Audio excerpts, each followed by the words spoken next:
এসো দাদু ভাই দিদি ভাইরা সবাই এসো।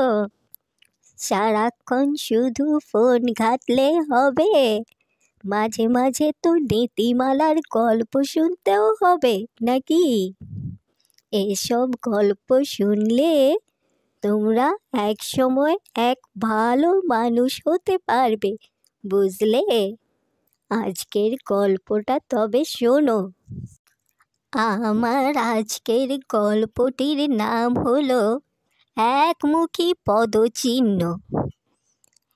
এক সিংহ বুড়ো হয়ে গেছে, দৌড়ঝাঁপ করে আহার সংগ্রহ করার ক্ষমতা আর তার নেই। কিন্তু বাঁচতে হলে খেতে হবে।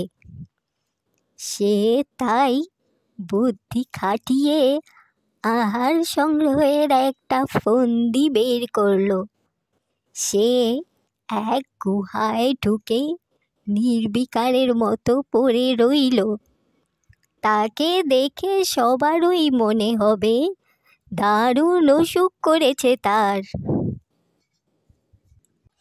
সিংহ সে, বনের রাজা, তার অসুখ করেছে। অনেক পশুই মহারাজ এখন কেমন আছেন বলে তার কাছে এগিয়ে আসে, আর সিংহ তখন তাদের হাতের কাছে পেয়ে ধরে ধরে খায়। অনেক পশুই এমনি করে সিংহের হাতে প্রাণ হারিয়েছে। একদিন এক শেয়াল ওই পথ দিয়ে যেতে যেতে ব্যাপার দেখেই সব বুঝে ফেললে। সে গুহা থেকে কিছুটা দূরে দাঁড়িয়ে বললে, মহারাজ কেমন আছেন? সিংহ বললে, আহ আর বলো কেন, মোটেই ভালো না, দস্তুর মতো খারাপ। তা তুমি ভাই অমন দূরে দাঁড়িয়ে কেন? গুহার ভিতরে আসছো না যে বড়? শেয়াল বললে, মহারাজ ভেতরে আমি যেতাম, কিন্তু বাইরে থেকে দেখছি ভেতরে যারা গেছে তাদের পায়ের চিহ্ন রয়েছে। বেরিয়ে আসছে এমন কারো পায়ের চিহ্নই যে চোখে পড়ছে না আমার।